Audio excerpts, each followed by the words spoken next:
The question that changes everything. You're sitting in your car and in the parking lot, hands gripping the steering wheel, trying to summon the courage to walk into that building.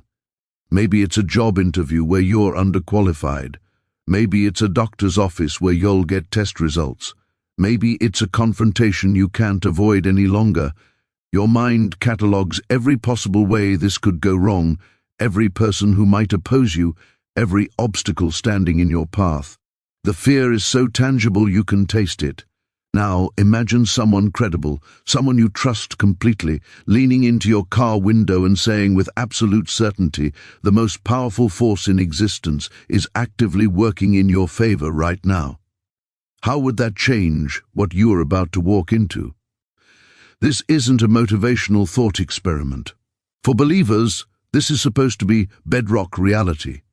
The Apostle Paul, writing from a Roman prison cell, posed a question that has echoed through 2 millennia.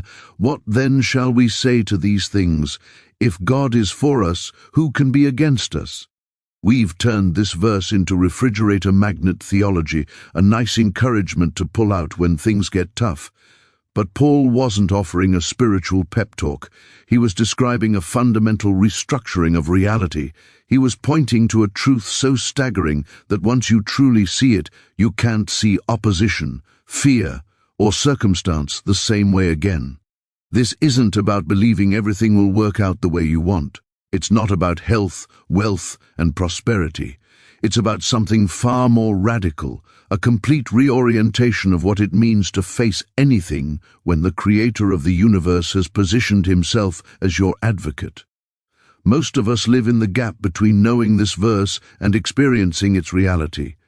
We've memorized the words. We might even believe they're true in some theological sense. But we don't live like they're true. We calculate our odds based on visible resources, human opposition, and statistical probabilities. We pray for God to help us while simultaneously believing we're probably going to lose.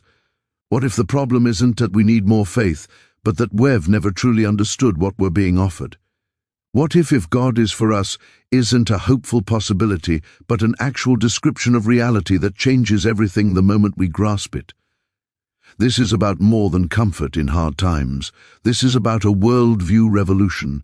By the end of our time together, my hope is that you won't just remember this verse differently. You'll see your circumstances, your opponents, and your future through an entirely different lens.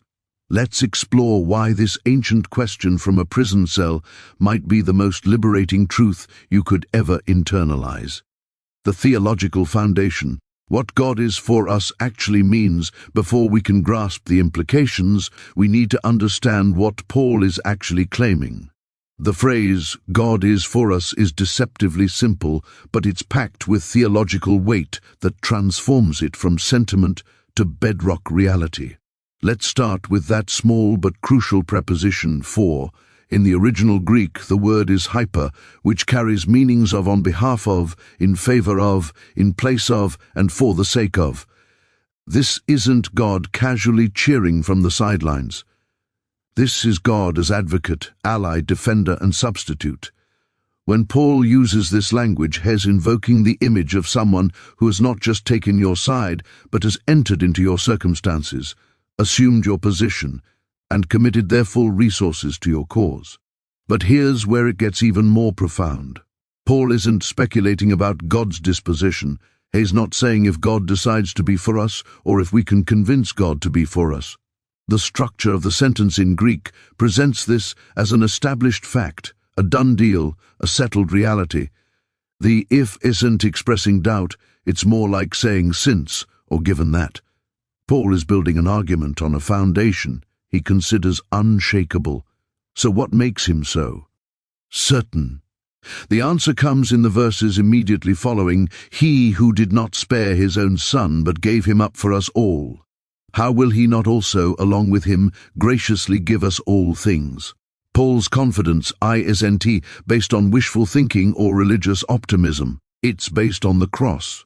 The crucifixion of Jesus is, for Paul, the ultimate proof of concept. It's God putting his money where his mouth is, so to speak. If you want to know whether God is truly, irrevocably, extravagantly for you, look at what it cost him to be on your side. He didn't send a representative. He didn't offer advice. He didn't negotiate terms. He gave his son. In Roman execution, for rebels who weren't even asking for help. This is where we need to distinguish what Paul means from how we often domesticate this truth. This isn't prosperity gospel.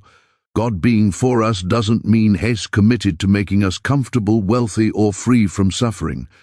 The cross itself demonstrates that God's forness operates on a different plane than our immediate comfort.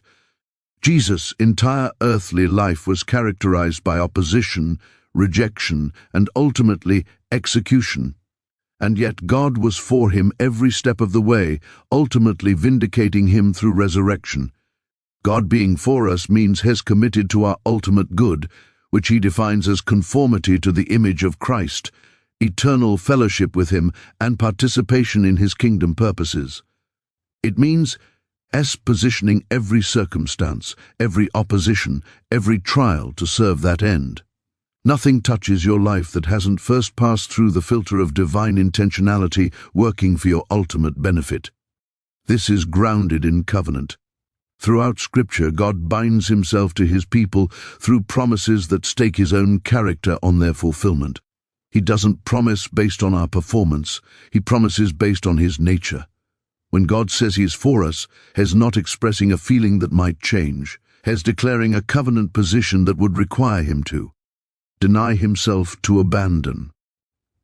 Think about the weight of this, the being who holds every atom in existence together, who spoke galaxies into being, who knows the end from the beginning, has looked at you specifically and said, "I'm all in. I'm on your side. My resources are committed to your good. My reputation is tied to your outcome, not because you deserve it, not because you earned it, but because that's who he is and what he determined to do through Christ." This is the foundation. Everything else we're going to explore builds on this theological bedrock. God isn't for you because you're good. God is for you because he's good. And the cross is his signature on that commitment, written in blood, impossible to revoke. The mathematics of divine alliance. Now let's follow Paul's logic to its staggering conclusion. If the premise is true, if God is genuinely, actively, irrevocably for us, then the question, who can be against us? I sent rhetorical optimism. It's a mathematical equation. On one side of the equation, you have opposition, real, tangible, threatening opposition, a hostile boss who seems determined to make your life miserable, a diagnosis that medical science says is terminal, a financial crisis that the numbers say you can't survive, a relationship that's collapsing despite your best efforts, an injustice so systemic you can't imagine how it could ever be made right. These aren't trivial concerns. Paul isn't minimizing them. But on the other side of the equation, you have omnipotence actively working in your favor. And here's where our minds struggle, because we can't actually conceptualize what omnipotence means. We think of God as very powerful, like a superhuman, when the reality is categorically different. God doesn't have power. God is the source of power. All power, everywhere, in every form, derives from him and exists only because he sustains it. So when you're facing opposition, here's the actual equation. Your problem plus all the power in existence working for your good equal to. From God's perspective, the opposition isn't even a factor in the calculation. It's like trying to outweigh infinity on a scale. You could add mountains to one side and it wouldn't budge the needle. The question, who can be against us, isn't asking who might pose a challenge. It's asking who could possibly pose a threat when omnipotence is your ally. But here's where we need to redefine terms, because we often measure winning by earthly, temporary standards. We think God being for us means we'll get the job, the healing, the relationship, the justice we're seeking. And sometimes that happens. But Paul wrote this from prison. He wrote this as a man who had been beaten, shipwrecked, abandoned, and slandered, By any conventional measure, Paul was losing constantly, yet Paul saw himself as overwhelmingly victorious because head redefined the playing field. He wasn't asking, who can make my life comfortable? He was asking, who can separate me from God's love? Who can derail God's purposes? Who can prevent God from accomplishing everything He intends in and through my life? And the answer to those questions is absolutely no one. This is where the reality shift happens.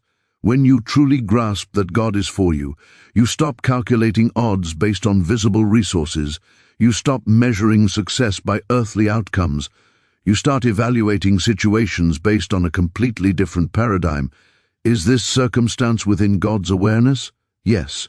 Is God's commitment to me affected by this circumstance? No. Can this circumstance ultimately prevent God from accomplishing His good purposes? Absolutely not. Suddenly, the intimidating boss is just a chess piece on a board where God is grandmaster. The diagnosis is real, but it's not determinative of your ultimate story. The financial crisis has real consequences, but it can't bankrupt God's resources on your behalf. The injustice is genuinely wrong, but it's already incorporated into God's plan for setting all things right. This isn't naive optimism. It's not positive thinking. It's a clear-eyed recognition that when you align with an infinite power source that's committed to your good, the equation simply doesn't work the way it appears. The opposition may be formidable by human standards, but it's not even a rounding error in the cosmic calculation. Paul's question deserves to ring in our ears: who can be against us? Not who might challenge us or who might make things difficult, but who can ultimately stand against us when the God of the universe has taken our side. The answer, when you truly do the math, is staggering. Not a single person, circumstance, or power in existence. From head to heart, the psychological transformation here's the problem most of us face. We believe this truth intellectually but don't experience it emotionally. We can affirm that God is for us while simultaneously being paralyzed by anxiety about opposition.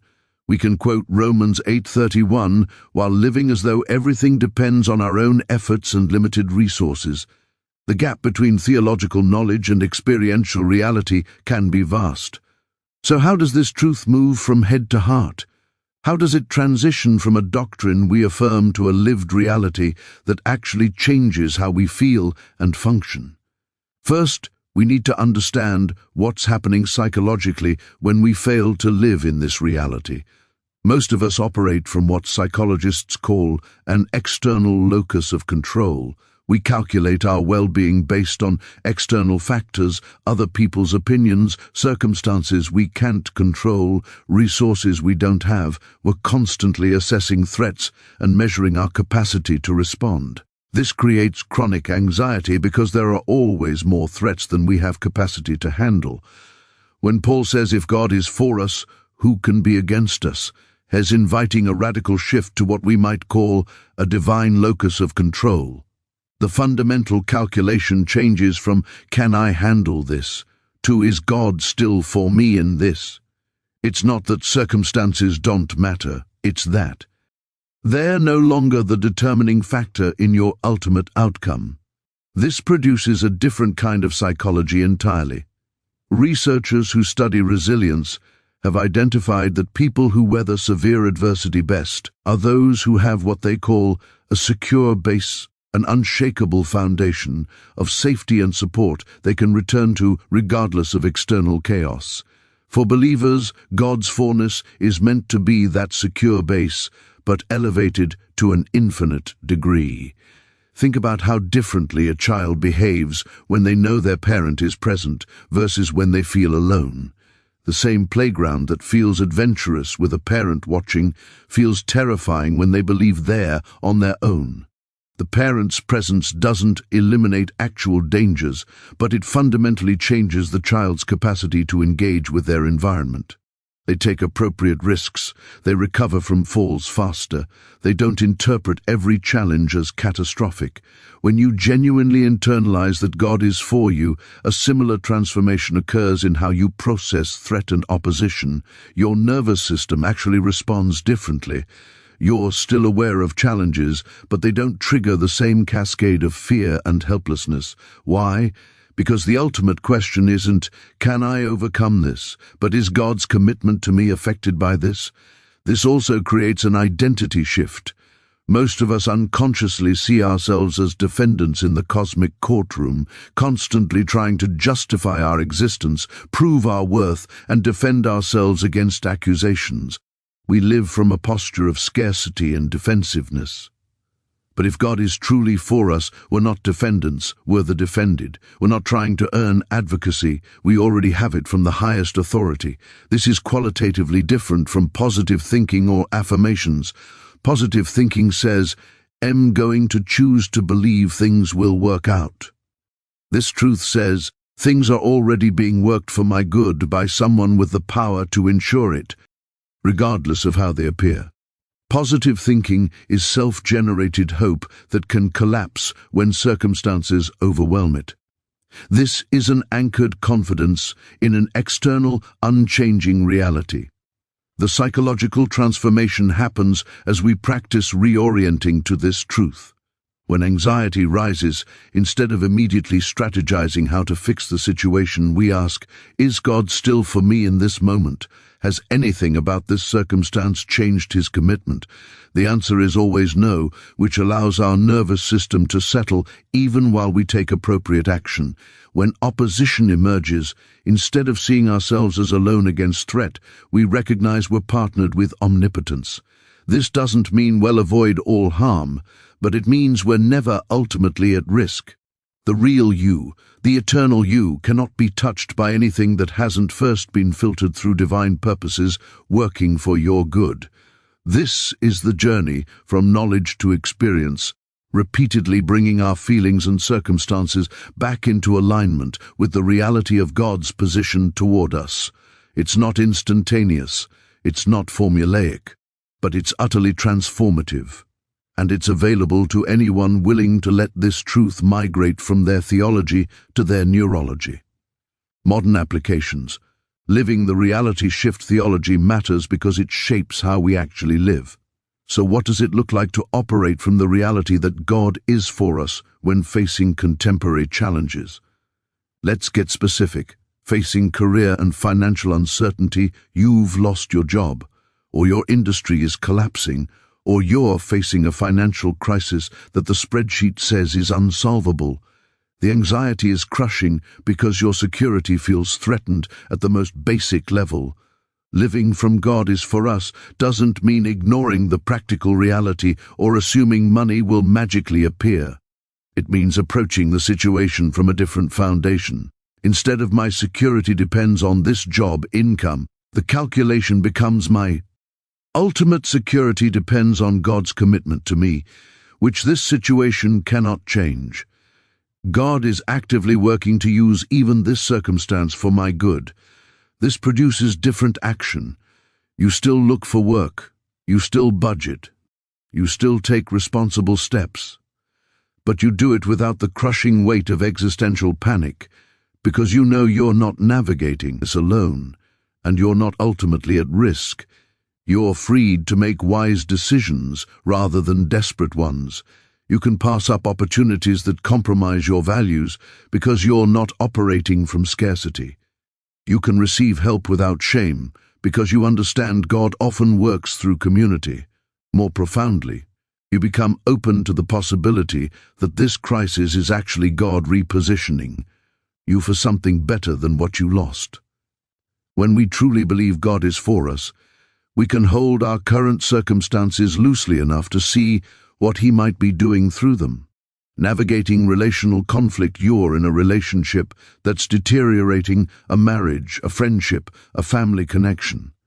The other person seems determined to misunderstand you, or they've betrayed you, or there's a fundamental rupture you can't seem to bridge. The typical response is either people-pleasing desperation, trying to control their opinion through performance, or defensive withdrawal, protecting ourselves by cutting them off. Both responses come from feeling alone in the conflict. But if God is for us, the equation changes. Their approval is no longer your ultimate need. You have divine advocacy. Their opposition can't ultimately harm you because they'd have to go through God to get to you. This creates freedom to engage honestly without manipulation, freedom to set healthy boundaries without guilt, freedom to pursue reconciliation without compromising yourself, and freedom to accept that some relationships may end without it destroying you. You can say hard truths in love because you're not controlling the outcome. You can apologize without fear because their forgiveness isn't what secures you. You can even absorb some injustice because you know God sees it and will set accounts right in His time. The relationship no longer determines your worth or safety. Dealing with health crises. The diagnosis is serious. The prognosis is uncertain. Your body, which you've taken for granted, has betrayed you, and the medical establishment offers limited hope. Here's where God is for us is most often misunderstood. It doesn't mean God will necessarily heal you. Paul himself asked 3 times for physical healing and received no, because God's purposes were better served through Paul's weakness, but it does mean this illness cannot separate you from God's love or derail His good purposes for you. This creates a radically different relationship with suffering. Instead of experiencing illness as evidence that God has abandoned you or doesn't care, you can ask, how is God for me even in this? What good might He be working that I can't yet see? This isn't spiritual bypassing that denies genuine grief and fear. It's a framework that allows you to experience those emotions without being destroyed by them. You can pursue treatment while also surrendering outcomes. You can be honest about your fear while also resting in ultimate security. You can grieve what you're losing while also remaining open to what you might be gaining in character, in dependence, in testimony, in ways you can't predict. And if healing doesn't come, if the disease progresses, you can face even death itself, knowing that God's forness extends beyond this life into eternity. Death becomes not ultimate defeat, but transition to the fullness of what God has been working toward all along. Confronting injustice and systemic opposition, you're facing racism, sexism, or other forms of systemic oppression, or you're fighting for justice in situations where the powerful seem determined to crush you. The opposition isn't just personal, it's institutional, structural, overwhelming. God is for us doesn't mean passive acceptance of injustice. Look at the prophets. Look at Jesus Himself. God being for people often meant confronting corrupt systems and defending the vulnerable. But it does mean you're not alone in the fight, and ultimate victory isn't determined by who has more power in earthly terms. You can engage in justice work without cynicism or despair because you know the arc of God's universe truly does bend toward justice. You can absorb setbacks without giving up because you know temporary losses don't determine the final outcome. You can work for change while also entrusting yourself to God's vindication. This produces activists who are fierce but not bitter, persistent but not burned out, hopeful but not naive. The opposition is real, but it's not determinative. Practical daily practices. How do you maintain this perspective in the mundane grind of daily life? Here are some practices. Morning reorientation, before checking your phone or mentally cataloging your problems. Affirm God is for me today. Every situation I encounter is being worked for my good. Anxiety interruption, when fear rises, pause and ask, has this circumstance changed God's commitment to me? Let the answer settle you before taking action. Opposition reframing. When you encounter resistance, ask, how might God be using even this opposition to accomplish His good purposes? Evening reflection before sleep. Review the day asking, where did I see evidence of God's fullness today? Train yourself to recognize His hand. Scripture saturation. Keep returning to Romans 8:28-39 until these truths become your default programming rather than inspiring exceptions. The reality shift happens not in one dramatic moment, but in 1,000 small recalibrations, repeatedly bringing your perspective back into alignment with the truth. God is for you, and that changes everything about how you face whatever comes. Historical witnesses, this reality in action, this isn't theoretical. Throughout history, people have lived from this reality and demonstrated what it looks like in practice. Their stories aren't just inspiring, they're evidence that this paradigm actually works in the real world. Biblical examples: David facing Goliath is the classic picture. A teenager with a sling facing a warrior giant while an entire army watches. But notice David's calculation: you come against me with sword and spear and javelin, but I come against you in the name of the Lord Almighty. David wasn't pretending the giant wasn't real or dangerous. He was operating from a different equation: Goliath plus his weapons versus God's purposes. The outcome was never in doubt once you factored God in. Esther faced potential genocide of her people and had to approach a king who could execute her on a whim. But Mordecai's challenge rang with this truth: who knows but that you have come to your royal position for such a time as this? Esther's response, "If I perish, wasn't fatalism. It was confidence that even death couldn't derail God's purposes. And because she operated from that foundation, she approached the king with boldness that saved a nation. Daniel in the lion's den demonstrates this reality so vividly it's almost comical. His opponents crafted a law specifically to trap him. The king himself couldn't save him, and he spent the night surrounded by predators. But God sent an angel to shut the lions' mouths. When you're aligned with divine purposes, even the natural order bends to preserve you until your work is done. And when Daniel emerged unharmed, it wasn't just him who was vindicated, it was the God who was for him. Church history: the early martyrs faced systematic persecution from the most powerful empire on earth. By every earthly measure, they should have been obliterated. Instead, their blood became seed, and their confidence in the face of death convinced thousands that they possessed something worth dying for. Tertullian observed that the blood of martyrs is the seed of the Church. Rome tried to destroy Christianity through opposition and only managed to spread it. How did they face lions in the arena, burning at the stake, crucifixion? They believed God was so utterly for them that even death was just a doorway to his presence. Their bodies could be destroyed, but their ultimate reality, union with Christ, couldn't be touched. Martin Luther, standing before the Diet of Worms, facing potential execution for refusing to recant his teachings, declared, "Here I stand. I can do no other." He believed God's truth was more determinative than the emperor's power. He was excommunicated, declared an outlaw, hunted. And yet the Reformation spread, reshaping the entire trajectory of Christianity and Western civilization.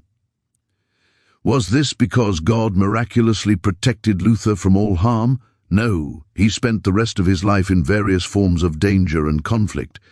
But God was for him, in the sense that mattered most. Luther's work accomplished exactly what God intended, and ultimately nothing could prevent that.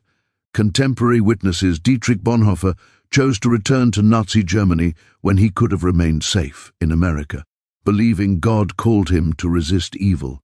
He was eventually executed just days before the camp was liberated. By earthly measures, a tragic waste.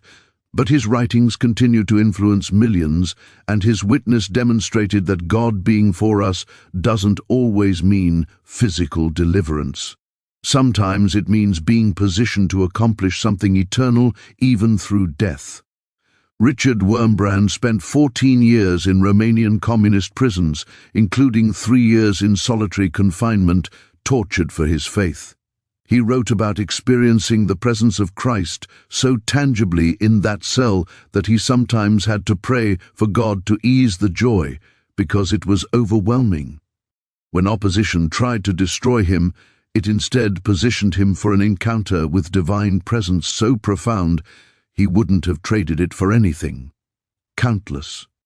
Unnamed believers have faced terminal diagnoses, financial ruin, systemic injustice, devastating losses, and testified that God met them in those places so powerfully that they experienced the truth of His forness more deeply than in comfortable seasons. Not that the suffering wasn't real, but that it couldn't separate them from the love and purposes of God. The pattern. What's the pattern across all these witnesses? It's not that God being for them meant life got easy. It's that God being for them meant they could face anything without being ultimately defeated. Opposition became opportunity. Suffering became platform. Death itself became doorway. They lived from a different reality, and it showed. They prove this isn't just beautiful theology. It's a paradigm that actually functions in the real world, across cultures, throughout history, in every imaginable circumstance. When people genuinely grasp and live from the truth that God is for them, they become remarkably difficult to destroy, because you'd have to defeat God Himself to ultimately harm them, and that's simply not possible. The paradox is, when God's for looks like against, we need to address the elephant in the room. If God is so absolutely for us, why do bad things still happen? Why do believers face suffering, loss, injustice, and sometimes even death? Why do prayers go unanswered? How do we reconcile God's advocacy with life's very real pain? This is where shallow theology crumbles and deep faith is forged. God being for us doesn't mean what we often want it to mean, that life will be comfortable, that we'll always get what we ask for, that we'll be shielded from pain. The paradox is that sometimes God's forness looks exactly like opposition in the moment. Consider Jesus in Gethsemane, sweating drops of blood, begging for the cup to pass from Him. Was God for Jesus in that moment? Absolutely. So much so that He was about to accomplish the most important act in human history through His Son. But from Jesus' human experience, it felt like abandonment. My God, why have you forsaken me? If Jesus experienced this paradox, we shouldn't be surprised when we do too. The key distinction is between God's immediate accommodation to our desires versus His ultimate commitment to our good. Hes promised the latter, not the former. And here's the uncomfortable truth: He knows what our good is better than we do. He sees the end from the beginning. He knows how suffering can forge character that comfort never could. He knows how weakness positions us for grace that strength would refuse. He knows how loss can create capacity for gain we'd never otherwise experience. This is the difference between a parent who gives a child everything they want versus a parent who gives them everything they need, even when what they need feels terrible in the moment. Chemotherapy is a kind of violence to the body, but when it's destroying cancer, it's an act of love. Surgery requires cutting and trauma, but it's healing. Some of God's best work in our lives feels, in the moment, like the opposite of advocacy. Paul himself is the ultimate example.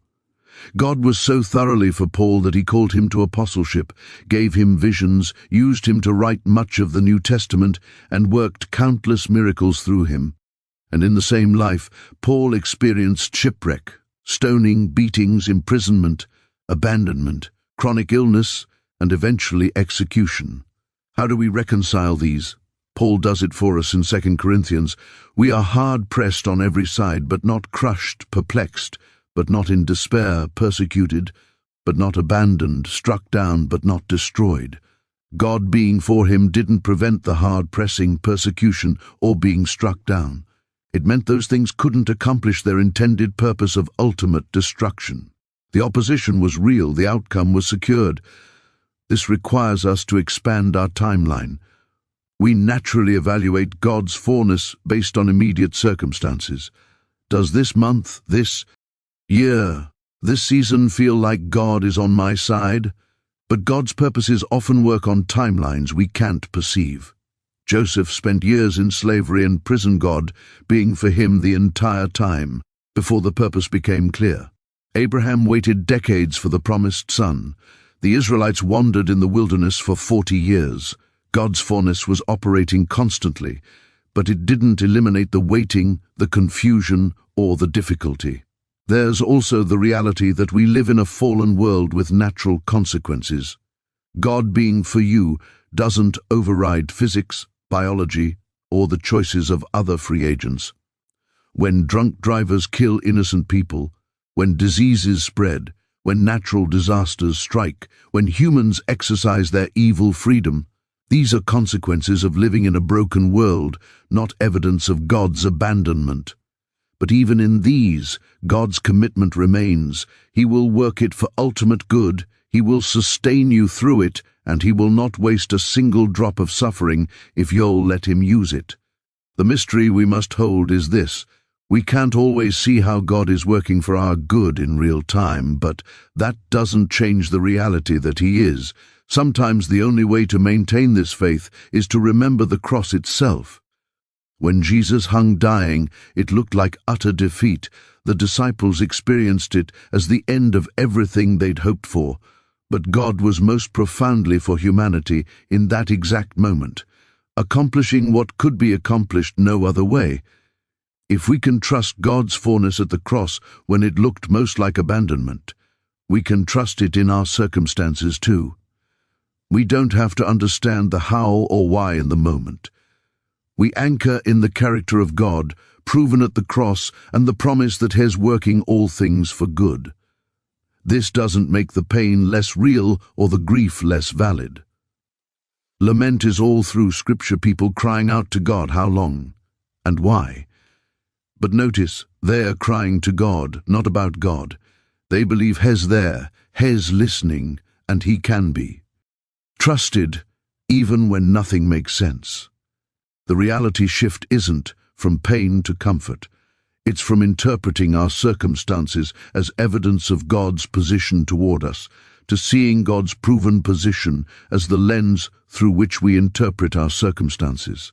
The latter allows us to endure mysteries we can't resolve because we're anchored to what we know.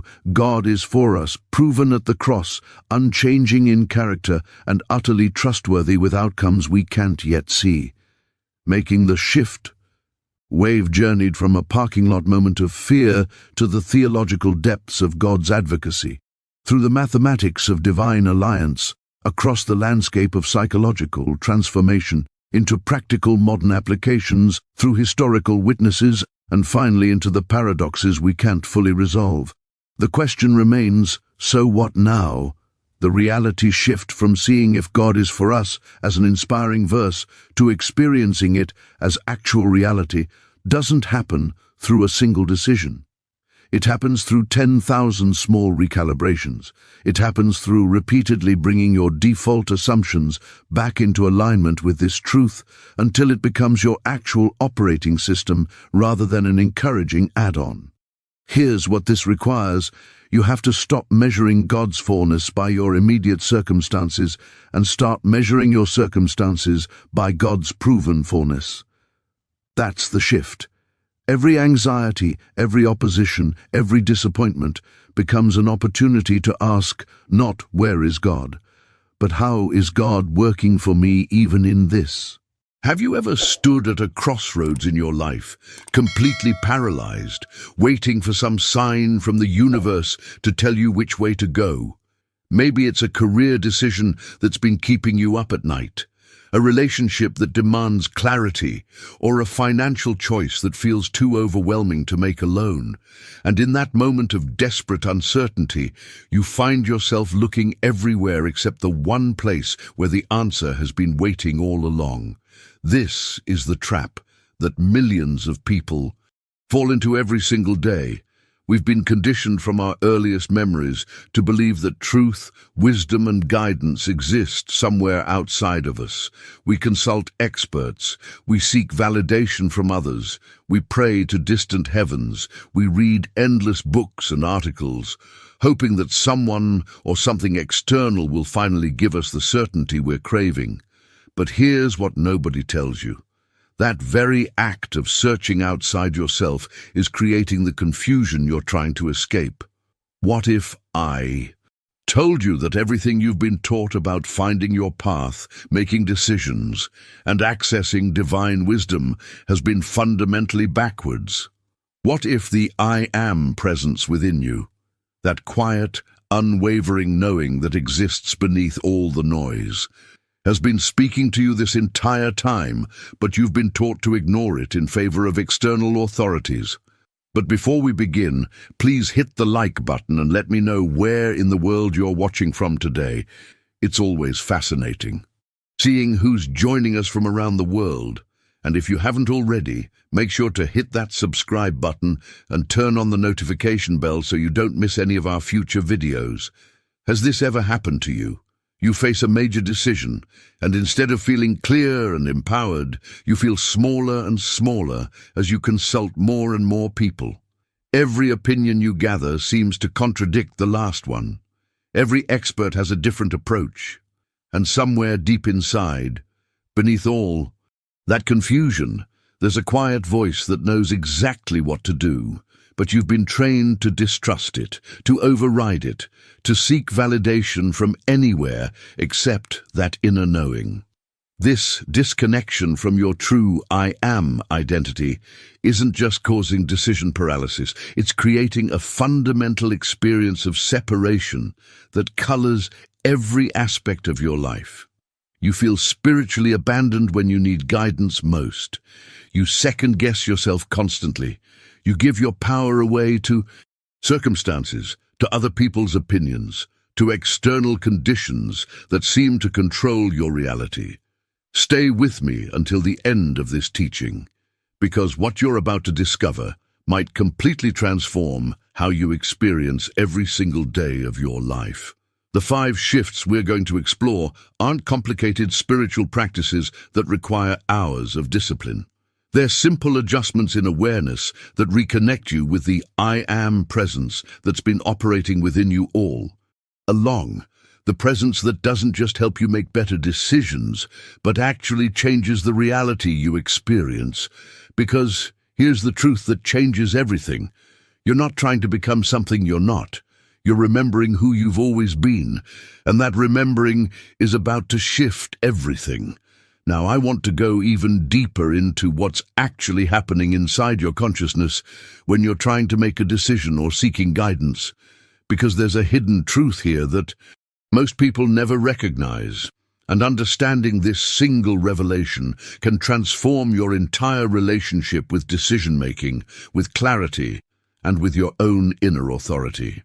At any given moment, there are 2 distinct voices operating within you. The first voice is loud, insistent, urgent. It's the voice of fear, anxiety, and doubt. This voice sounds like it's trying to protect you, but what it's really doing is keeping you trapped in survival mode. It catastrophizes, it second-guesses, it replays past failures and projects them onto future possibilities. It demands immediate answers and creates a sense of emergency around everything. This voice has been shaped by conditioning, by past wounds, by societal expectations, by every authority figure who ever told you that you weren't enough or that life is fundamentally unsafe. But beneath that chaotic noise, there's another voice. This is the voice of your true I Am identity. It doesn't shout. It doesn't force itself upon you. It speaks with quiet certainty, with gentle clarity, with an unshakable peace that doesn't depend on circumstances being perfect. This voice doesn't argue with reality or create drama around decisions. It simply knows. And that knowing has a completely different quality than the anxious mental chatter you've been mistaking for wisdom. I create these videos for seekers ready to move beyond surface-level spirituality into genuine transformation. If this resonated with you, subscribe and join this community of people learning to live from their true identity. The problem isn't that your divine voice is absent or that you're not spiritual enough to hear it. The problem is that you've never been taught to distinguish between these 2 frequencies. You've been treating all internal dialogue as if it has equal validity, giving the same weight to fear-driven thoughts as you give to genuine inner knowing. It's like having a radio that picks up two stations simultaneously, and you've been listening to both at once, wondering why the message sounds so confusing. Here's what will shift everything for you. Divine wisdom isn't distant. It's not something you need to reach for or achieve or become worthy of accessing. While you've been looking outward, straining to hear some voice from the heavens, your I am consciousness has been flowing through you like a river that never stops moving. It's been closer to you than your own heartbeat this entire time, broadcasting continuously, waiting only for you to tune into its frequency. The kingdom of heaven that ancient teachings speak of isn't a destination you arrive at after years of spiritual practice or a reward you receive for being good enough. It's already inside you right now, in this very moment, whether you're aware of it or not. That awareness is what changes everything, not the development of something new, but the recognition of what's always been present. Think about the last time you made a decision that felt genuinely right, even if others questioned it or it didn't make logical sense on paper. Behind the scenes of that clarity was this inner knowing speaking. You just might not have consciously recognized it as the voice of your true identity. If this distinction between these two voices is starting to make sense to you, write in the comments, "I recognize the difference now." What happens when you begin to consciously align with your I am presence rather than the fearful mind is nothing short of a complete transformation in how you experience reality itself. And that transformation expresses itself through 5 specific shifts that we're about to explore. The first shift is going to challenge everything our achievement-oriented culture has conditioned you to believe about spiritual growth and accessing inner wisdom. Most people approach their connection to divine guidance the same way they approach everything else in life, through effort, discipline, and force of will. They think they need longer prayers, deeper meditation sessions, more intense devotion, stricter spiritual practices. They exhaust themselves trying to become worthy enough, pure enough, dedicated enough to finally deserve access to that inner knowing. But here's the transformative truth that changes the entire journey. The straining itself is creating the very problem you're trying to solve. Every time you try grasping divine wisdom through sheer effort, through pushing and forcing and demanding that clarity appear on your timeline, you're actually generating more internal noise that drowns out the gentle voice of your I am identity. It's exactly like trying desperately to remember someone's name. The harder you clench your mind around it, the more elusive it becomes. But the moment you relax, the moment you stop pushing and simply allow, it surfaces effortlessly as if it was there all along. This isn't about becoming passive or giving up on intention. It's about understanding that your true identity isn't something you achieve through effort.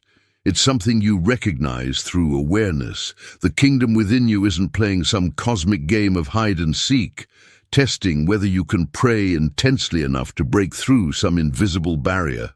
The wisdom you need is already broadcasting continuously, like a radio station that never goes off the air. You just need to stop creating so much static that you can't hear it. Think about the decisions you've made in your life that felt genuinely aligned. Behind the scenes of those moments, were you straining and forcing, or were you in a state of quiet receptivity where the answer simply became obvious? The transformation happens when you shift from effort to awareness, from forcing to allowing, from achieving to receiving. And this brings us to something incredibly practical that you can implement immediately, starting tomorrow morning. Your mornings hold a power that most people completely overlook. Those first few seconds, after you wake up, before your mind floods with the day's demands, before anxiety about pending decisions creeps in, before you reach for your phone and immediately immerse yourself in everyone else's reality, that's sacred ground. This isn't about adding another obligation to your morning routine or setting your alarm earlier to squeeze in some complicated spiritual practice. It's about a simple recognition that takes less time than checking your first text message. Tomorrow morning, before your feet even touch the floor, pause for just one breath and silently acknowledge this truth. The kingdom of heaven is within me right now, and divine guidance is my natural state of being. These aren't magical words you're repeating mindlessly. They're recognition statements that align your awareness with reality, establishing a foundational frequency that colors everything that follows. That meeting where you need to make a difficult decision, you enter it already anchored in your I am presence rather than operating from anxiety.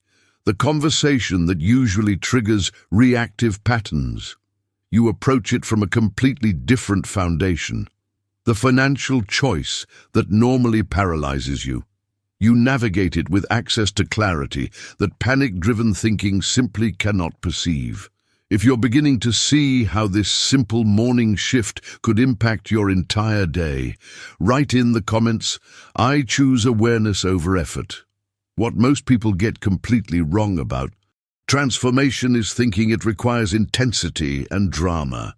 The genuine change demands heroic effort and breakthrough moments. But the hidden truth behind lasting transformation is something far more subtle.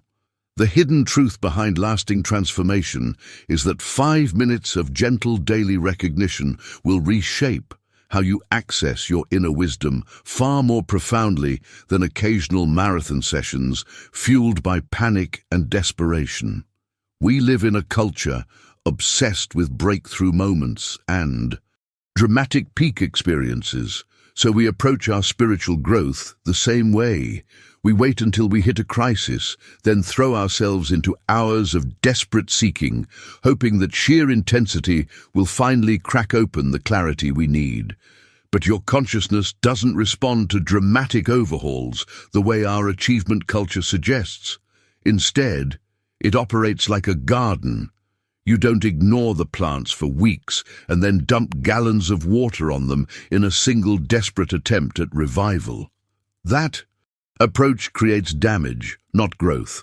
Real cultivation happens through small amounts of consistent nourishment, and the garden naturally flourishes.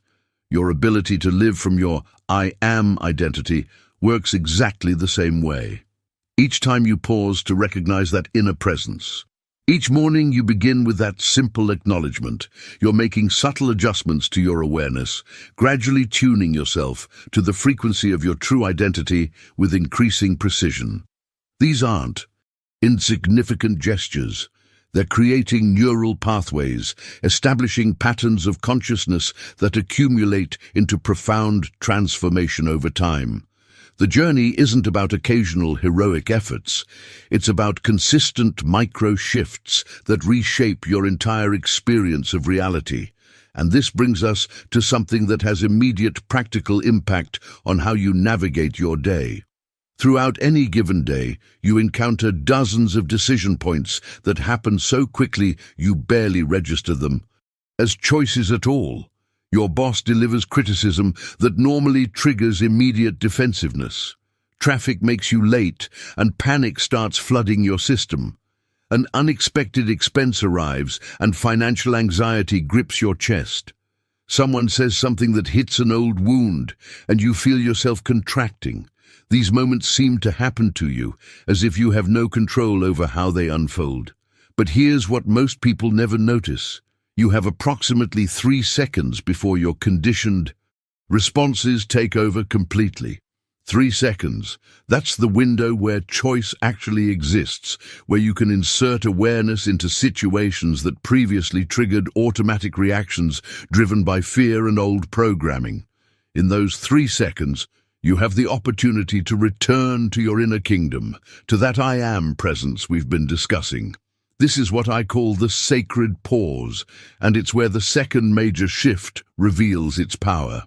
Instead of being swept away by the external Circumstances. Instead of letting the fearful voice immediately dictate your response, you create space, and in that space you access clarity that sees beyond the surface appearances of whatever challenge you're facing. The sacred pause isn't about suppressing your feelings or pretending everything is fine when it's not. It's about giving yourself access to a wider perspective, to the wisdom of your true identity, rather than being completely controlled by conditioned reactions. That criticism from your boss. In the pause, you can hear whether there's valid feedback without collapsing into unworthiness. That financial stress. In the pause, you can respond from creativity rather than pure panic. That triggering comment. In the pause, you recognize it's hitting old programming, not your true self. If you're starting to see how this sacred pause could change your daily experience, write in the comments, "I create space for clarity." What makes this practice so powerful is how it applies to the areas of life where we feel most out of control, where the I am presence seems most distant. Perhaps nowhere is this sacred pause more critical than in the area that triggers the most primal fear in human experience, your health and well-being. Think about what happens when your body sends signals that trigger immediate alarm. You notice an unusual symptom, a persistent pain, something that just feels off. Within seconds, your mind spirals into worst-case scenarios. You're researching symptoms online, each search result confirming darker possibilities. Your entire focus narrows exclusively to the physical problem, and here's what's crucial to understand. In this state of panic, your spiritual awareness shuts down completely. The connection to your I am presence that was available just moments before becomes inaccessible, drowned out by the deafening noise of fear. You make decisions about your health from this place of terror, and those decisions carry a completely different quality than choices made from peace. The third shift happens when you learn to pause before allowing panic to hijack your consciousness entirely. Before you spiral into catastrophic thinking, before fear closes off your access to inner wisdom, you create sacred space by recognizing a deeper truth. In the kingdom of heaven within me, only wholeness and divine perfection exist. This isn't about denying physical reality or rejecting medical wisdom. That would be foolish and dangerous. It's about creating the internal environment where your true identity can speak clearly about your well-being, guiding you toward appropriate action from a foundation of peace rather than terror. The decisions you make about seeking care, choosing treatments, managing symptoms, all of these carry profound impact when they emerge from clarity rather than panic. Behind the scenes of what many call healing is often this exact dynamic: consciousness aligned with wholeness, creating pathways for well-being that remain completely blocked when fear dominates awareness. And this same principle of pausing before fear takes over becomes absolutely critical in another area where panic drowns out inner guidance more quickly than almost anywhere else: your relationship with money and provision. Financial concerns trigger something primal within us, activating survival instincts that create such intense internal static that hearing your I am voice becomes virtually impossible. You check your bank balance and feel your chest tighten. An unexpected expense arrives and panic floods your entire system. Your income suddenly decreases and you're making desperate decisions from a place of scarcity and urgency that completely overrides any access to divine wisdom. The fourth shift happens when you learn to move from scarcity consciousness to recognizing abundance from the kingdom perspective. Divine substance isn't limited by what's currently in your account, or what the economy is doing, or what your employer decides. It's infinite and omnipresent. And here's what revolutionizes your financial experience. Your actual encounter with provision primarily reflects your consciousness, not just external economic conditions. This doesn't mean positive thinking magically creates money or that you ignore practical financial planning. That would be naive. It means that when you bring I am awareness to money decisions, you access intelligence that sees possibilities you're anxious. Scarcity-focused mind simply cannot perceive. If this understanding about health and financial decisions from your true identity is resonating with you, write in the comments, I choose wholeness and abundance. The transformation becomes even more tangible when you see how this consciousness applies to the relationships that shape your daily experience. Picture yourself sitting at your kitchen table with bills spread out in front of you, and the numbers just don't add up.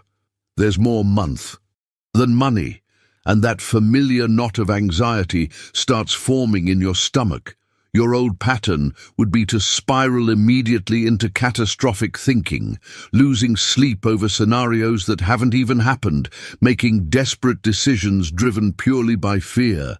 But when you've cultivated this kingdom consciousness we're exploring, something fundamentally different occurs. You pause. You recognize that divine wisdom sees solutions beyond what your panic can access. You still take practical action. You still address the situation responsibly. You still make necessary calls and adjustments. But you're doing so from transformed awareness that allows creativity and opportunity to emerge in ways that logic alone could never predict. Behind the scenes of what others might call breakthrough or unexpected provision is often just this dynamic. Consciousness aligned with abundance, expressing itself through practical circumstances that your fear-based thinking would have completely missed. The impact extends beyond just surviving financial challenges. It transforms your entire relationship with provision, removing that constant undercurrent of anxiety about whether there will be enough. You begin making decisions from a place of wisdom rather than desperation, and the quality of those decisions shifts everything. And this brings us to perhaps the most emotionally complex area where living from your I am identity creates profound transformation. Your relationships with other people. Think about your most challenging relationship right now. Maybe it's your partner who seems to trigger every insecurity you carry, a parent whose approval you've been seeking your entire life, a colleague whose behavior constantly sparks frustration, or a friend whose patterns leave you feeling drained and resentful. Your conditioned response focuses entirely on what's wrong with them, how they need to change, why they're making your life difficult, what you wish they would finally understand. You replay conversations in your mind, rehearsing what you should have said. You analyze their behavior, trying to figure out how to fix them or the situation. You oscillate between trying to control the dynamic and feeling like a victim of their choices.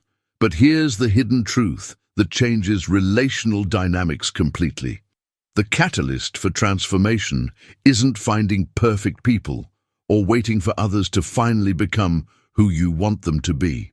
It's developing perfect listening to the voice of your true identity through every single interaction, especially the difficult ones.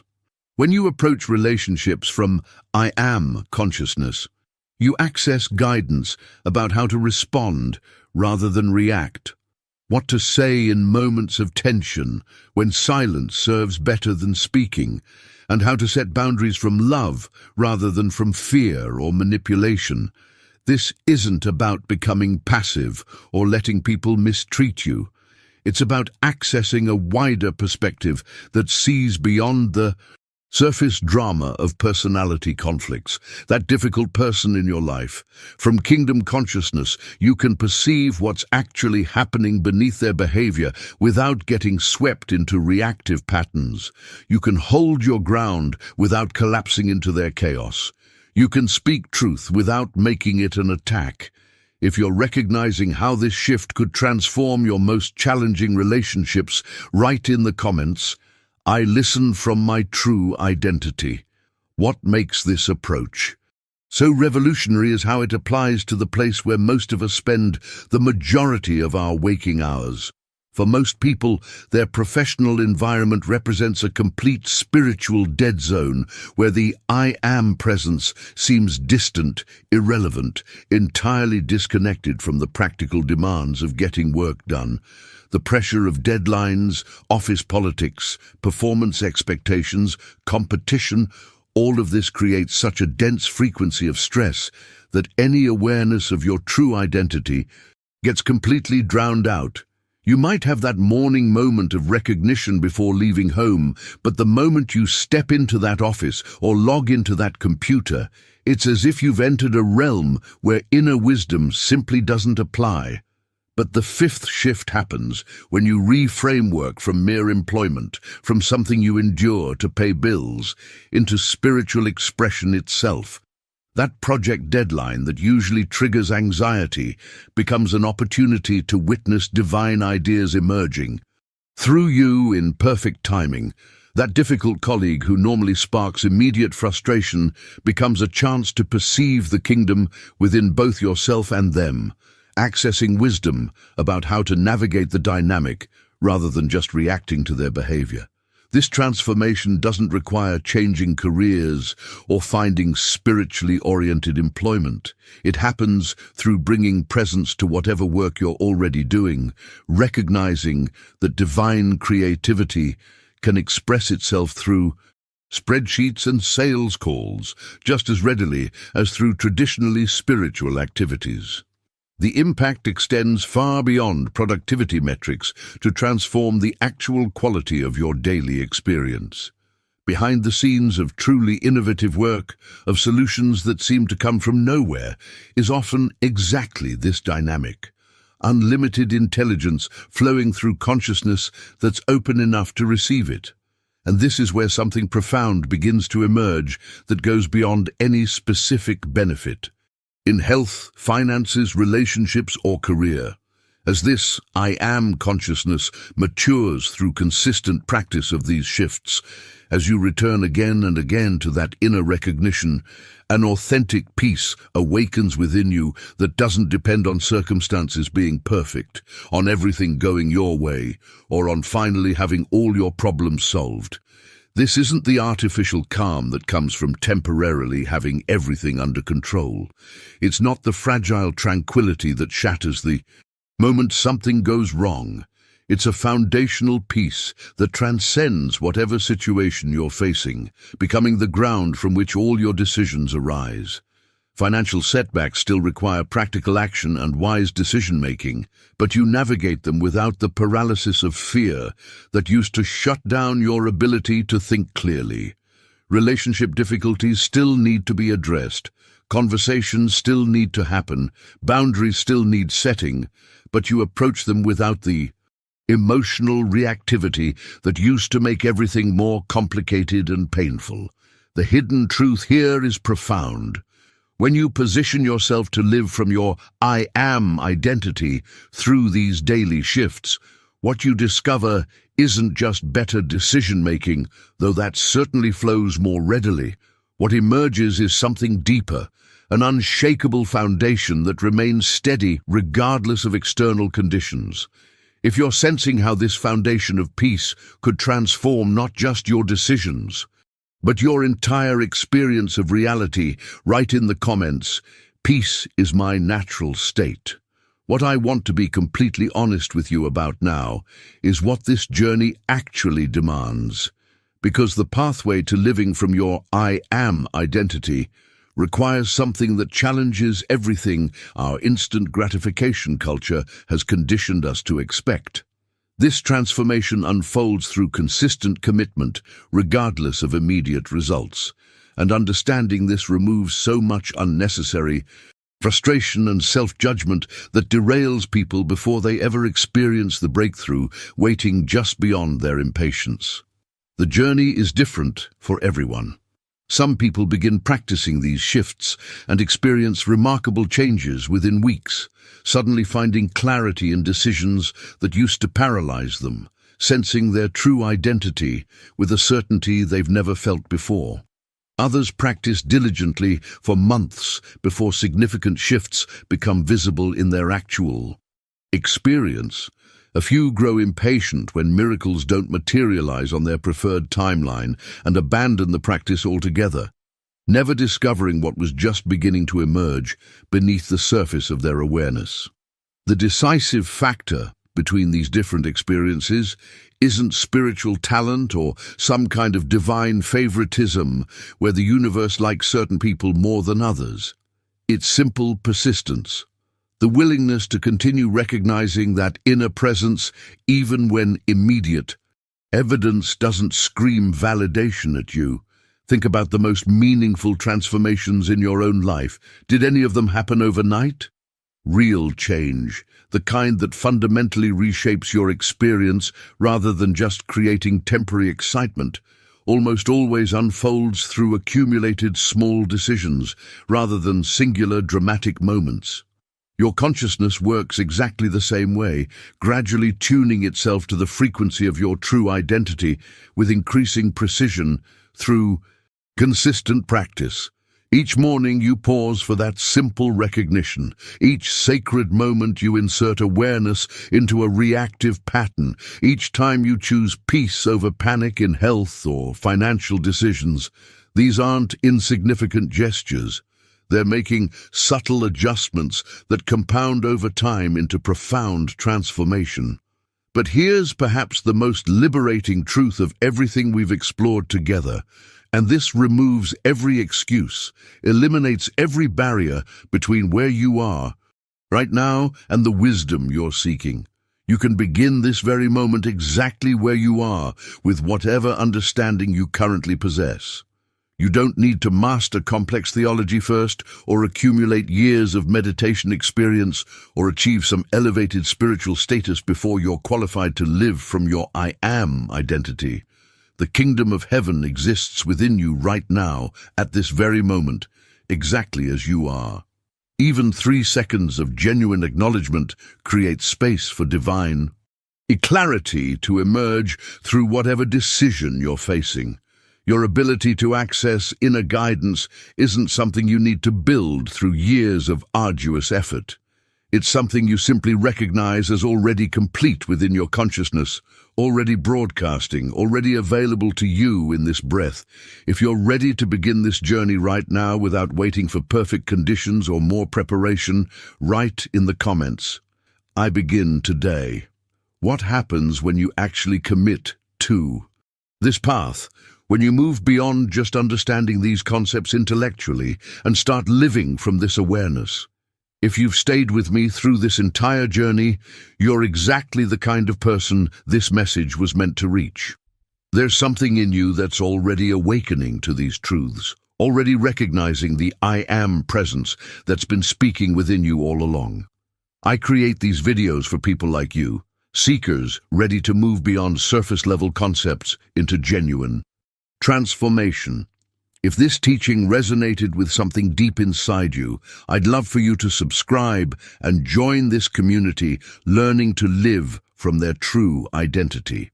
If you sense you were meant to hear this today, write in the comments, "This message was meant for me." Your acknowledgement might be exactly what another person needs to hear to begin their own awakening. And if this conversation created even a small shift in your awareness, consider tapping that like button, not for algorithms, but as a quiet acknowledgement between us that this conversation mattered. There's a video right here about maintaining this I am awareness, even when life gets overwhelming. It's a natural continuation of this journey. Click and continue with me over there as we go deeper. Until we meet again, remember, the kingdom of heaven is within you right now, and your true identity is already speaking. You're simply learning to recognize what has always been. Have you ever felt like the divine presence is somewhere out there, separated from your daily life by an unbridgeable chasm? As if your prayers are messages sent into an empty void with no certainty they're even being received? What if I told you that the greatest spiritual misunderstanding of our time isn't about what the I am presence wants from you, but about where this divine presence actually is? This fundamental misconception has kept countless sincere seekers trapped in a cycle of spiritual frustration, constantly reaching outward for what has always been present within. Has this ever happened to you? You face a crisis, perhaps a health scare, financial trouble, or relationship conflict, and immediately begin praying intensely, begging for divine intervention, yet feeling that spiritual help remains frustratingly out of reach. You're not alone. This experience is nearly universal because we've been taught to look in the wrong direction entirely. The revolutionary understanding I'm about to share with you today transforms not just your spiritual practice, but every aspect of your daily life. The I Am presence, that divine reality we've been seeking, is not a distant realm waiting for us after death. It's not a reward for good behavior or spiritual achievement. It is, as Joel Goldsmith profoundly taught, a state of consciousness that exists within you at this very moment. But before we begin, please hit the like button and let me know where in the world you're watching from today. It's always fascinating seeing who's joining us from around the world. And if you haven't already, make sure to hit that subscribe button and turn on the notification bell so you don't miss any of our future videos. Stay with me until the end of this video, because what you're about to discover might fundamentally change your entire relationship with prayer, meditation, and spiritual living. When you truly grasp that the divine presence isn't something you need to reach for, but rather recognize as the very essence of your being, everything transforms. Your prayers shift from desperate pleading to joyful acknowledgement. Your meditation becomes not a technique to achieve something, but a gentle recognition of what already is. Imagine approaching each day not as a separate entity struggling through life alone, but as a living expression of divine consciousness. Picture facing challenges not with fear and anxiety, but with an unshakable awareness of the perfect spiritual reality that exists beyond material appearances. This isn't positive thinking or wishful spirituality. It's practical mysticism that produces tangible transformation in your health, finances, relationships, and inner peace. The practice I'll be sharing today has changed countless lives across the world, not through magical thinking, but through a profound shift in spiritual understanding. What would your life look like if you stopped begging an external deity to change your circumstances and instead awakened to the I Am reality that already exists within you, perfect and complete? How would your experience transform if you recognize that in this inner presence there is no lack, no disease, no separation from good? In the next few minutes, I'll walk you through 5 deep shifts that allow the I Am to flow through you in everyday situations. These 5 deep shifts aren't abstract concepts, but tangible practices you can begin implementing today, even with whatever level of spiritual understanding you currently possess. The first transformation begins with your concept of prayer itself. Think about it. How often have we approached prayer as if we're sending messages to a distant receiver, hoping they'll be picked up and answered? It's like repeatedly dialing a number and waiting anxiously for someone to pick up on the other end. The hidden truth that creates immediate transformation is recognizing that prayer isn't about reaching out to something separate from you. It's about tuning into the frequency of what's already present within you. It's like realizing you've been carrying a phone with you the whole time, and all you needed to do was look at the screen. When this mindset shift occurs, your entire relationship with prayer transforms. No more desperate pleading or bargaining with an external force. Instead, prayer becomes a joyful acknowledgement of the I Am presence that already exists within you, perfect and complete. It's a recognition rather than a request, an alignment rather than an appeal. If these teachings on inner clarity resonate with you, subscribe to join our community of spiritual seekers who are practicing this recognition in their daily lives. Each new video explores practical ways to experience the divine presence within. Behind the scenes of this journey lies what I call practical mysticism. This isn't about floating away on clouds of spiritual theory. It's about bringing profound spiritual understanding directly into your everyday decisions and experiences. The revelation that changes everything is that mysticism, when properly understood, is intensely practical. I've witnessed remarkable transformations when people apply this understanding to real challenges. A woman facing chronic illness discovered that recognizing the I am presence within didn't magically eliminate her symptoms overnight, but it did transform her relationship with the illness completely. Rather than seeing herself as a victim battling disease, she experienced herself as spiritual consciousness, expressing through a temporary human experience. This shift created space for genuine healing beyond what her doctors had thought possible. The impact extends to every area of life. Financial challenges take on new meaning when approached from this consciousness. Rather than seeing money problems as evidence of your separation from good, you recognize that the source of all supply already exists within your consciousness. From this place of recognition, creative solutions and unexpected opportunities naturally emerge. Relationships transform when you interact with others from I am awareness, rather than ego needs and defenses. You begin seeing beyond personality conflicts to the divine essence present in everyone, even those who challenge you most. This doesn't mean ignoring harmful behavior, but it does mean responding from wisdom rather than reaction. Now, I want to go even deeper into how this understanding works in daily practice. The journey begins with what Joel Goldsmith called the practice of the presence, developing a continuous awareness of this inner reality that exists within you. If you've ever experienced even a brief moment of deep inner knowing that transcended your normal thinking, write in the comments, "I've glimpsed the I am within." This practice of the presence isn't something complex or esoteric. It begins with simple recognition throughout your day. When you wake each morning before your feet even touch the floor, pause for just a moment and silently acknowledge, "The I am presence is within me right now. This divine consciousness is my true nature." This tiny decision creates ripples of transformation that extend far beyond that moment. It establishes a mindset that shapes how you'll respond to everything the day brings.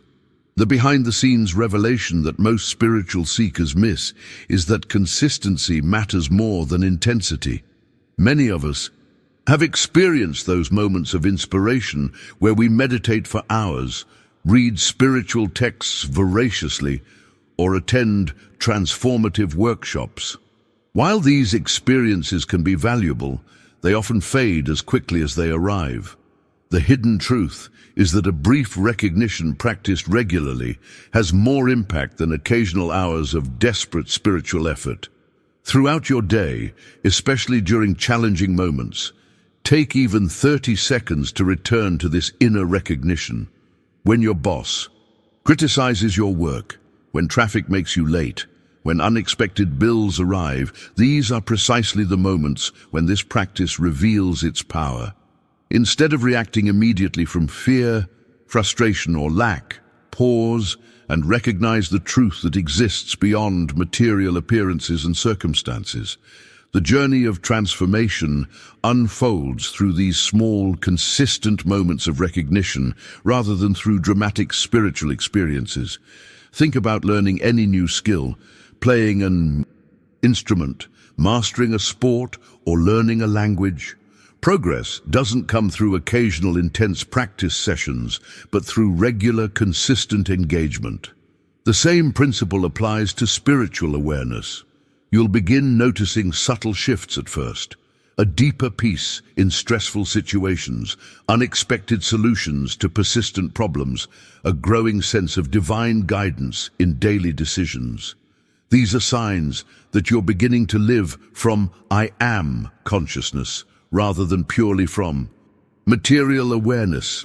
The revelations unfold gradually, but their cumulative effect transforms your entire experience of life. The mindset shift that accelerates this process is releasing the expectation of immediate dramatic results. Our culture has conditioned us to expect instant transformation in everything from weight loss to career advancement. We bring this same impatience to spiritual practice. The decision to value consistent recognition over spiritual intensity creates space for genuine transformation that lasts rather than fleeting experiences that fade. This practice becomes especially powerful when applied to specific challenges we all face. Consider health issues, an area where fear can instantly overwhelm our spiritual awareness. When physical symptoms appear, our conditioned response is panic, followed by exclusively seeking material solutions. If you've ever experienced the immediate shift from confidence to concern when a symptom appears, write in the comments, "I'm ready to practice presence instead of panic." Please understand, this isn't about rejecting medical wisdom or practical care. The journey I'm describing integrates both spiritual understanding and appropriate action. When facing health challenges, first turn within to recognize the spiritual truth. In the I am presence within you, there is only wholeness, only divine perfection. This recognition doesn't replace medical care, but opens a channel for healing power that transcends material limitations completely. From this place of spiritual awareness, you can then make decisions about treatment with clarity rather than fear. Think about someone with chronic pain who's been told they'll simply have to live with their condition. From material consciousness alone, this prognosis feels like a prison sentence. But from I am consciousness, they recognize that physical appearance isn't the final reality. Their spiritual essence remains whole regardless of bodily conditions. This recognition creates space for healing that might otherwise be blocked by fear and resignation. The breakthrough insight is that this approach creates a partnership between spiritual understanding and practical wisdom. You don't ignore symptoms or avoid doctors. You simply bring a different consciousness to the situation. You address physical needs while maintaining awareness of spiritual wholeness.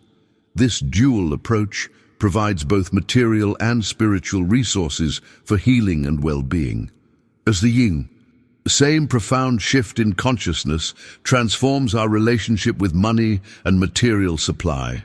When confronting financial challenges, most people immediately focus on external actions, working harder, cutting expenses, or frantically searching for new income sources. While practical steps matter, the mindset behind those actions determines their effectiveness. The hidden truth is returning to the consciousness of the inner I am, where divine supply is infinite and eternally flowing. Let me share something behind the scenes of financial transformation. A businessman I worked with faced complete financial ruin after his partner embezzled company funds. Creditors were demanding payment, legal troubles multiplied daily, and bankruptcy seemed inevitable. Rather than focusing solely on these external circumstances, he began practicing I am consciousness each morning and throughout his day. At first, nothing external changed. Bills still arrived, creditors still called. But something shifted internally. The paralyzing fear that had blocked creative solutions began dissolving. From this awareness, right action emerged naturally. He found himself making different decisions, having conversations he would have avoided before, exploring options that fear would have previously ruled out. Within weeks, opportunities appeared that he couldn't have engineered through external manipulation. A former client offered a substantial new contract. An unexpected settlement came through. A strategic partnership materialized. These weren't random coincidences, but consciousness demonstrating its own abundance. The pathway to complete financial recovery opened up not through force or struggle, but through spiritual recognition and understanding. If you've ever witnessed unexpected solutions emerge after letting go of financial fear, write in the comments. I've experienced abundance beyond my planning. This journey of transformation requires something many modern spiritual seekers resist: patience. In our world of instant results, same-day delivery, and on-demand everything, we expect immediate spiritual breakthroughs. The hidden truth is that this transformation develops gradually over weeks and months of practice. You won't master this understanding overnight, and that's perfectly natural. Joel Goldsmith himself spent years developing this consciousness through meditation, study, and practical application. What matters is that you begin today with whatever level of understanding you currently possess. The consistency of your practice matters far more than its initial perfection. Some days you'll maintain I am consciousness beautifully. Other days you'll forget completely and spend hours in anxiety before remembering the divine presence within. This inconsistency isn't evidence of failure, but the normal rhythm of spiritual development. Consider how a child learns to walk. There are many falls for each successful step at first, yet with persistence, walking eventually becomes effortless. The same principle applies to spiritual awareness. Each time you return to I am consciousness after forgetting, you're strengthening that awareness. Subscribe now to deepen your understanding of the I am presence and continue this journey of spiritual discovery together. More transformative insights await you in our growing library of content. The path isn't linear. It includes plateaus and even apparent setbacks, but the overall trajectory moves toward increasing spiritual recognition. The profound impact comes in recognizing that you aren't creating this divine presence through positive thinking or willpower. You're simply recognizing what has always existed within you, waiting for your awareness. This revelation transforms spiritual practice from effortful self-improvement to joyful discovery of your true nature. One of the most beautiful aspects of this journey is learning to recognize the subtle transformations that signal your growing awareness. While we often look for dramatic breakthroughs or miraculous interventions, the true revelations come in quieter moments. As you practice returning to I am consciousness, notice the subtle shifts.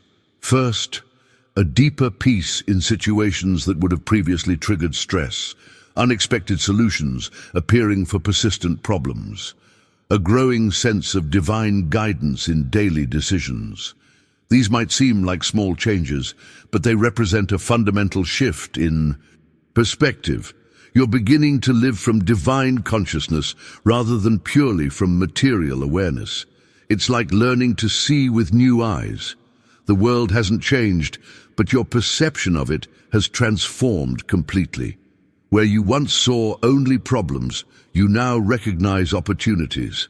Where you once felt separation from good, you now experience divine presence. A woman in our community described this shift beautifully. After practicing I am consciousness for several months, she realized one day that her constant anxiety about the future had been replaced by a quiet confidence. Not because her external circumstances were more secure, they weren't, but because her awareness of the inner presence had become more consistent. If you've noticed even small shifts in how you respond to challenges after moments of inner recognition, write in the comments, I'm seeing subtle transformations. The secret pathway to experiencing these subtle shifts is persistence through the initial challenges. This is where many spiritual seekers stumble. They begin this practice with enthusiasm, expecting immediate dramatic results. When those instant miracles don't materialize, they conclude the approach doesn't work and abandon it prematurely. The critical insight is understanding that spiritual development follows natural laws just as physical growth does. Think about planting a garden. When you place seeds in soil, nothing visible happens immediately. For days or even weeks, you see no evidence of growth. If you grew impatient and dug up the seeds to check on them, you'd interrupt the very process you're trying to foster. Spiritual practice works similarly. The initial work happens beneath the surface of your awareness, creating a foundation for visible transformation that appears in divine timing.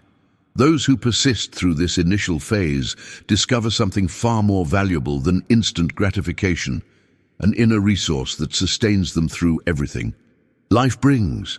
They develop a spiritual resilience that isn't dependent on circumstances being perfect.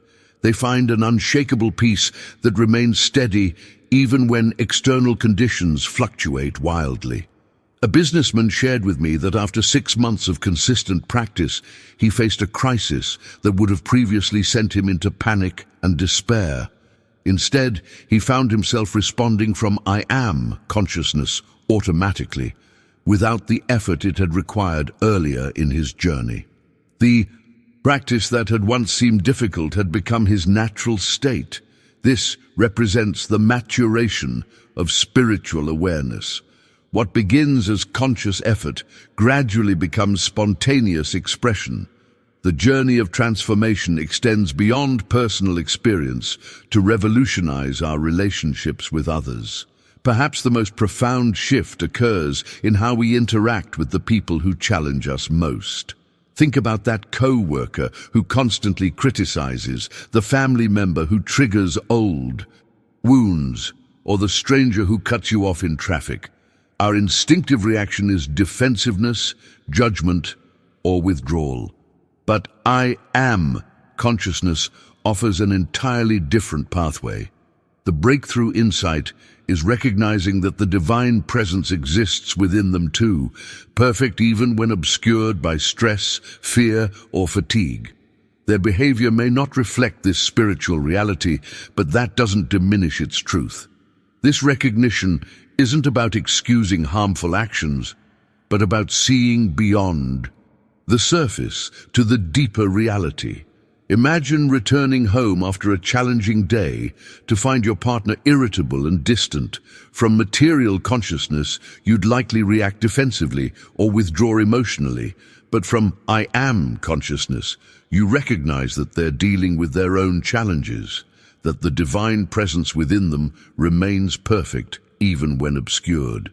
This recognition allows you to respond with compassion rather than escalating the tension. If you've ever experienced that moment of seeing beyond someone's difficult behavior to their essential nature, write in the comments, I've glimpsed the light in others. I witnessed this transformation in a corporate environment where 2 executives had been locked in conflict for months. After one began practicing I am consciousness, the entire dynamic shifted. Rather than reacting to perceived attacks, she began seeing her colleague through spiritual eyes, recognizing the pressure he was under and the divine intelligence, operating even through his challenging personality. Without a single conversation about their conflict, the relationship transformed as her perception shifted.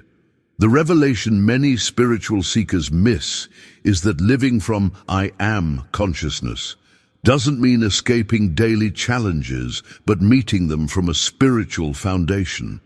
This isn't about floating above human experience in some mystical bubble. It's about engaging fully with life's complexities while maintaining awareness of the spiritual dimension behind all appearances. The authentic journey includes both successes and setbacks. The decision to practice I am consciousness transforms ordinary moments into opportunities for spiritual recognition. This is where the true power of the practice reveals itself, not in dramatic spiritual experiences, but in the quiet transformation of everyday living. Washing dishes becomes a meditation on divine presence flowing through your hands. Traffic delays offer space for inner communion, rather than frustration. Challenging conversations become invitations to see beyond appearances to the spiritual reality within others. Life itself becomes your spiritual practice. Behind the scenes of spiritual growth, Each return to I am consciousness after forgetting builds neural pathways that make this awareness increasingly natural. What initially requires conscious effort gradually becomes your default perspective. The businessman who once struggled to maintain spiritual awareness for even minutes eventually finds it becoming his natural state throughout the day. Over months of dedicated practice, something truly profound begins to shift in your experience.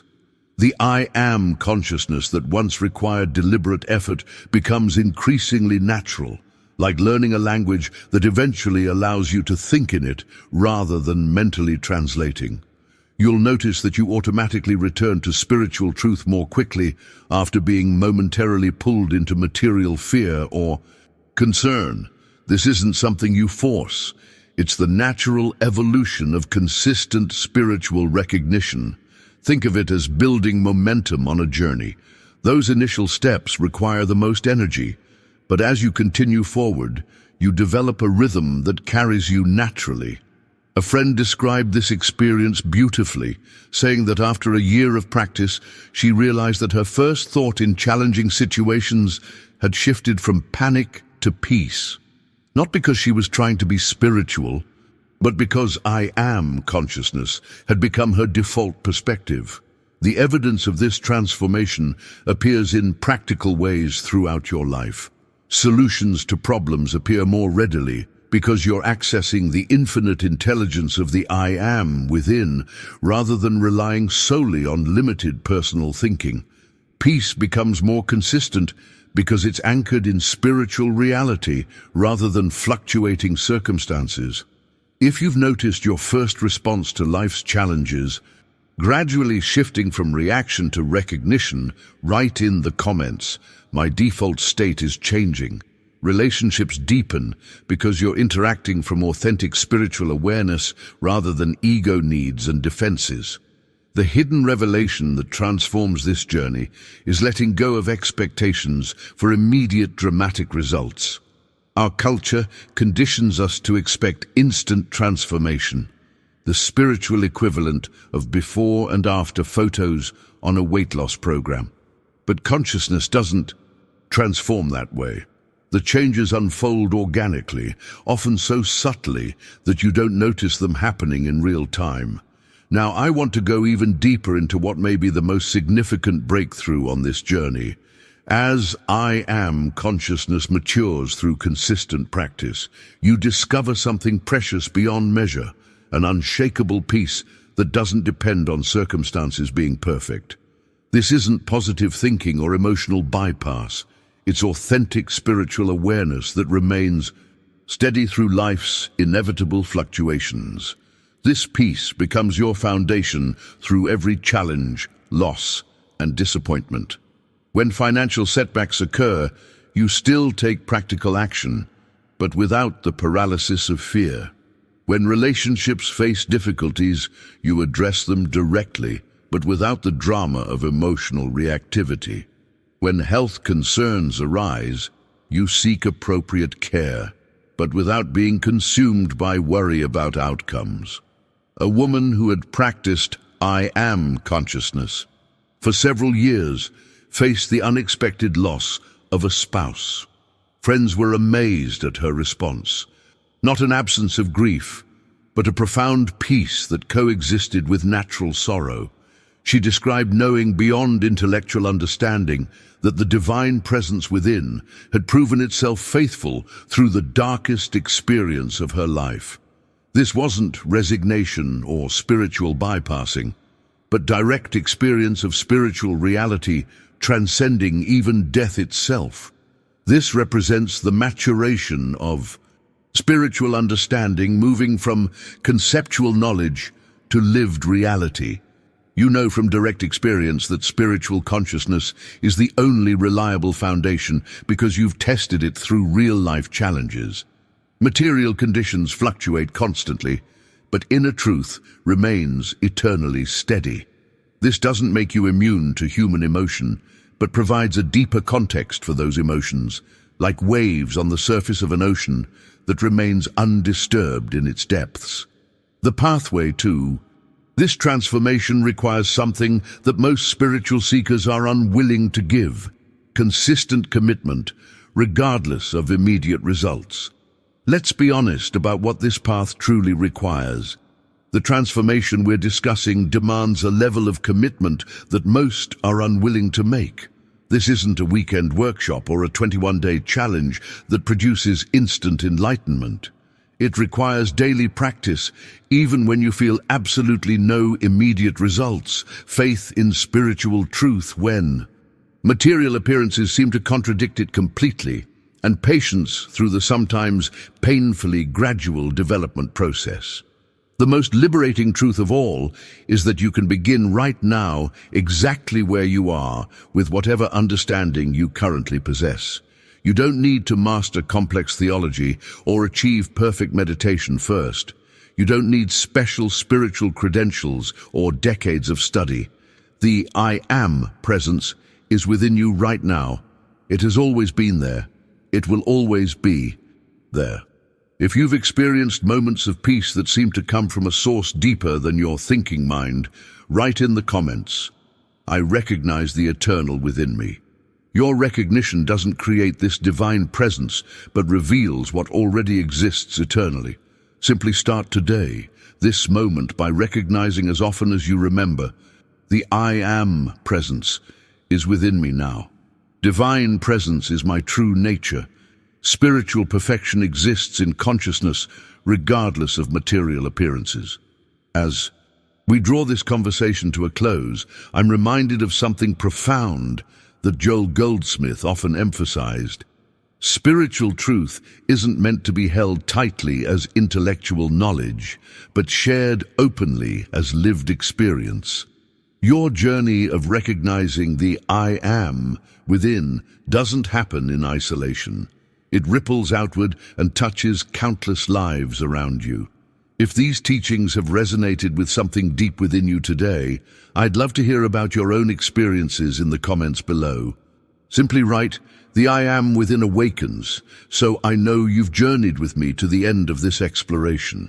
Your story might be exactly what another seeker needs to hear to begin their own practice of recognition.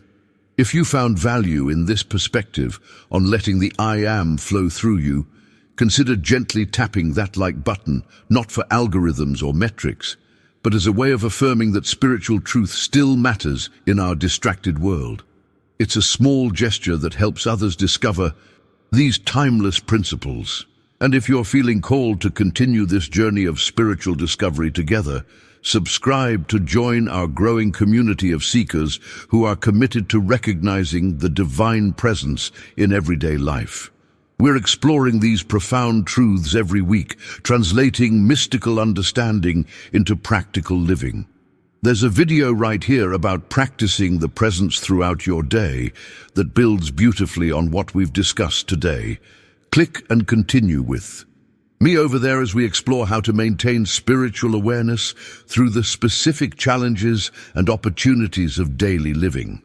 Until next time, remember, the I Am presence is within you right now, waiting only for your recognition.